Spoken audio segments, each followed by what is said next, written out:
One of the principles of mindfulness is around intention.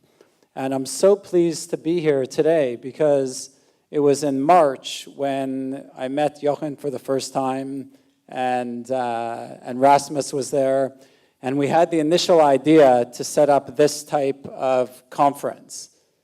So the fact that that seed was planted and we are now here in this present reality is, it's a great, great pleasure for me. And to see so many people engaged in a discussion around mindfulness is exceptionally motivating, because the more people talking about it will hopefully lead to the more people doing and acting in a mindful way that would then resonate to a broader audience. So I'm also a researcher. I research on myself. It's a small sample size. But this is a practice of direct experience. And I've been involved in, or I've had a mindfulness practice. I kind of stumbled into it. So in 1999, so about 15 years ago, I, by chance, ended up at a retreat in Australia, which wasn't my initial intention. My initial intention was to go to the Gold Coast and party and scuba dive and do that kind of stuff that you do when you're 29 years old and kind of young, free, and single. But I ended up at this retreat, and I was exposed to meditation, yoga, personal development counseling for the first time, and it really opened my eyes to a whole set of modalities that gave me just a narrow window at that point in time into the capacity that I had within myself that was undiscovered. So since then, I've been practicing on and off and involved in various types of mindfulness training. So I'm going to share with you some of my perspectives on where mindfulness and leadership intersect from my own personal research and my own personal and direct experience. And then I'm going to share with you how we've applied mindfulness, how we're bringing it to the staff at Google, and what impact it's had. So I think many of us live in a tyranny of overstimulation. I mean, we've spoken about it before. We live in a multi-screen environment, and this is, in Google, we're at the forefront of this multi-screen information, big data age. And there's rarely a moment that we have to truly even think or feel, and sometimes we're not even aware of our own breath. So we really need to question, is that the life that we want to live? And to a large extent, this is holding us back from connecting with the people that are most important to us, the people that we work with on a daily basis, and obviously our friends and our family. And I think what's interesting is if Martians came down to Earth and observed young children playing, they would actually observe children relatively present and engaged in their activities. But if they looked at all of us walking down the street, looking at our mobile phone, driving our cars with our mobile phone, looking at 4 screens at the same time, having our children talking to us while we're on the phone, they would think that we were the ones with ADHD, not the children. And I think this is a symptom of the world in which we live in today. And we've heard this before, the fallacy of multitasking. It's actually, with many people, become a badge of honor. And it's a fallacy because we're really living in a state of constant partial attention. I just interviewed someone 2 days ago for a job who told me with pride that he is a great multitasker. And the reality is that we are just switching very, very rapidly, and that's what the science and Rasmus was sharing with us earlier. So I think to be much more effective, we need to develop the capacity to stay focused on one task, one conversation at a time. Think back to a meeting that you attended this week or even today. How many people showed up to that meeting without any device, without any laptop, without any mobile phone? Anyone in this room? Probably not. How many people in that meeting were not glancing or fully engaged in their technology? How many times were you, even if you weren't engaged in your technology and checking your email or your instant messaging or your social networks, how many of you were wondering whether there was something waiting for you? So we're so often present, but we're not really present. And in the workplace, this is completely inefficient. So one of the greatest tools that I've discovered is mindfulness to help address and deal with these systemic challenges. The world is not going to slow down. And if Google has anything to do with it, you're going to be inundated with more and more data and more information, hopefully in an exceptionally relevant manner. But mindfulness is a practice that is 25 centuries old, yet has so much validity and impact on our effectiveness in the workplace and as leaders. And I think why there's so many people in the room today and why it's popular at all the companies that Rasmus put up is really due that the science is catching up. So all of us representing the academic environment or the business environment are obviously very much looking at the world through or partially through the left part of our brain. And now with MRI technology and neuroscience, the research is now demonstrating that this actually does work. And that's why we're able to have these conversations, and that's why we're able to bring this into the business environment. So the definition that I like to use for mindfulness, and one that resonates with me, is also by Jon Kabat-Zinn. We heard about him before. He's a luminary in the mindfulness space, professor at the University of Massachusetts. And he says, paying attention in a particular way, on purpose, in the present moment, non-judgmentally. So this is really about an intention, making a conscious choice. There's a decision to be made here to switch on your attention and to be in the present moment and to also be in the present moment in a completely objective way. This is one of the most important pieces of insight that I've discovered. And it actually reinforces some of the research that Jochen shared. And this comes from UCLA, two professors, Lieberman and Spunt. And what they discovered was that self and social awareness skills, as you advance up the ladder in corporate life, become much more important in terms of your efficacy and impact.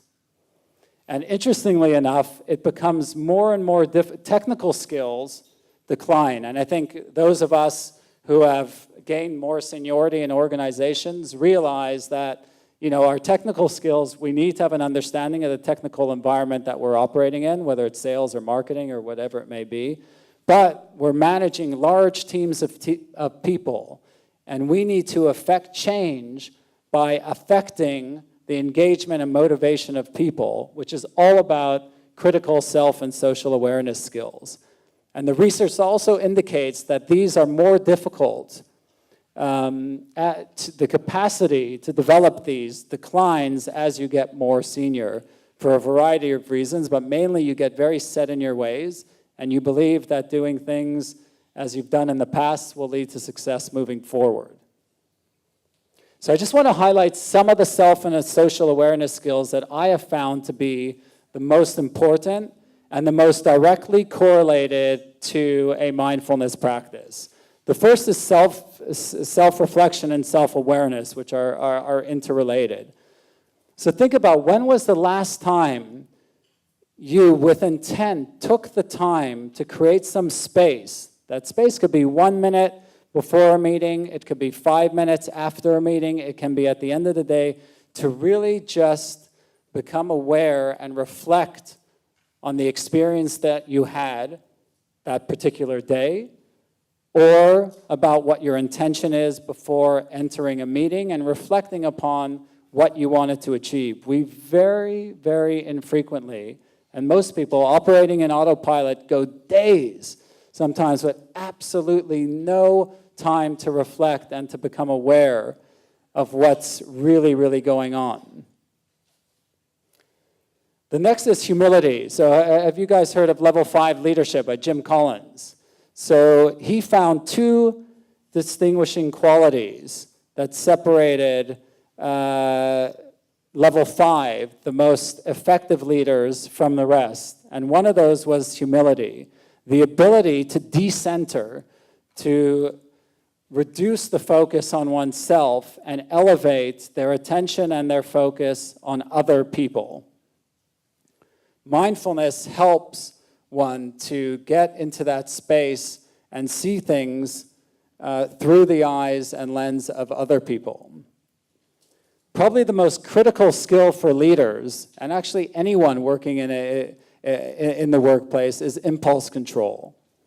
The ability to create, sometimes it's only a nanosecond, the time to think about from the stimulus, between the stimulus and how you want to respond, and what really would be the most effective response versus just a compulsive reaction. And normally we're operating in a highly compulsive state without giving any thought. And how often do we think, wow, I wish I didn't say that, or I wish I used a different tone? If we could just slow ourselves down briefly, we could operate much more effectively. A social skill that is critical to the workplace and any relationship is empathy. And by having a mindfulness practice and being aware of even your own emotions and your own state of mind, and recognizing other people's perspectives and that they may have their own views and their own set of emotions that are different from yours because they're viewing a similar situation from a different angle, is critical to creating connections in the workplace that are needed to collaborate effectively. And today's organizations are so highly matrixed, global, operating in highly complex ecosystems that being able to elevate that empathy skill at an organizational and ecosystem level, understanding what's needed to deal with global colleagues, what's needed to deal with suppliers, what's needed to deal with your dotted line boss, what's needed to deal with your solid line boss. Pulling all these pieces together requires having the ability to amplify that empathy at a broader organizational level. And the last skill, which is the #1 skill according to Harvard Business Review, a recent piece of research, that executives, high-level executives, want to be coached on, is conflict resolution. And a mindfulness practice cultivates the faculty of patience, which we saw before, non-judgment, empathy, all attributes that lend themselves to more effective conflict resolution, whether you're directly involved in that or you're being asked to facilitate. And all these skills enable you in the workplace, or a leader in particular, to recognize that there's a lot of data and information available to you beneath the surface. Normally, we're processing behaviors. We're looking at what people are doing, and that's visible to us, but we're not necessarily taking into account their values, their norms, their feelings. It's important to recognize this for ourselves and then to be able to apply it to the people around us. And this enables one to be both on the balcony and the dance floor. And I often find myself in meetings where there's a very intense and contentious discussion, taking the view from the balcony, putting my own emotions aside, analyzing what's happening around the room, and then kind of re-entering so that I could navigate or lead or facilitate that discussion more effectively. So all these things lead to, Jim Collins called it level 5. I'm looking at a world of guru leadership. And hopefully by cultivating mindfulness, we'll be able to have a lot more guru leaders having a bigger impact on organizations around the world. So let me talk now quickly about how we're applying this at Google. So one of the luminaries and pioneers within Google is Chud-Meng Tan. How many people have heard of Chud-Meng Tan? Hopefully many of you. He's a Singaporean, so a fellow Singaporean. All you Singaporeans should be very proud. He was employee number 107 at Google. And this guy, he's a hardcore engineer with a lot of awards and patents. He developed after about 8 years working as an engineer, he realized how miserable he was and what a miserable life he was living and how unhappy he was being an engineer.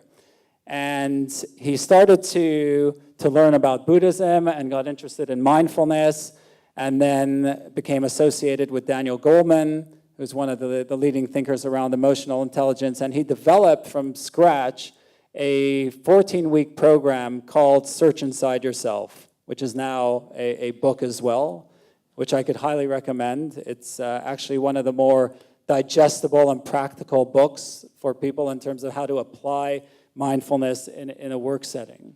So that program was launched 3 years ago, and it's the most oversubscribed training program at Google, more so than any of our programming programs or leadership programs. And when we brought Meng to Singapore, we ran it for the first time about 3-4 months ago outside of the US. We had 75 seats.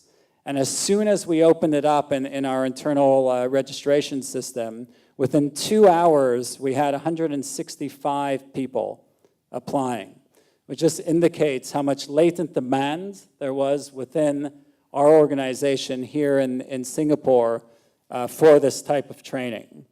Because we're all, in Google, we're really at the heart, as I mentioned before, this tyranny of overstimulation.